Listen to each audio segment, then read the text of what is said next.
challenging. You made reference to Bitcoin, and I thought I heard a little bit of condescension that people are buying Bitcoin and these things. But doesn't it, Charlie Munger, this is 2 or 3 years before he died, Charlie Munger attacked Bitcoin. He called it evil, in part because it would begin to undermine the Fed's ability to manage the economy. Or it could provide market discipline. Or it could tell the world that things need to be fixed. Bitcoin does not make you nervous. Bitcoin does not make me nervous. I can hearken back to a dinner I had here in 2011 with someone who is another guest on your show. I won't say his name. Okay, I just did Mark Andreessen, who showed me the white paper.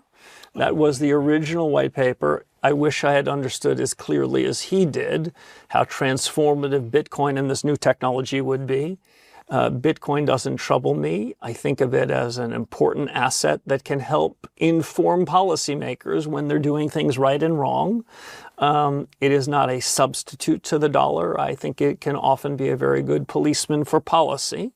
And if I were to speak more broadly to what did Charlie Munger and others perhaps have in mind, there is a proliferation of securities that go under all sorts of names.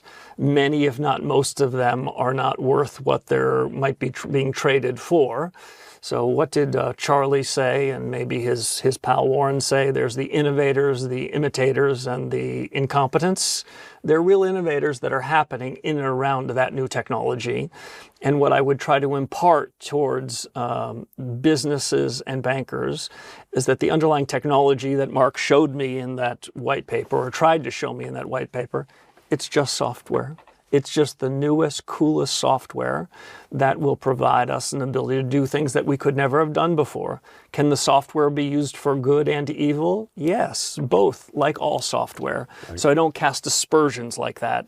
If there's a final point, it's these technologies are being built here. I don't just mean on Stanford campus. I believe in the United States. And the world's most talented engineers from China and Europe and everywhere, they come to the United States even now to try to build this stuff. And my view is by building it here, that gives us an opportunity to be more productive and create something very special over the next decade.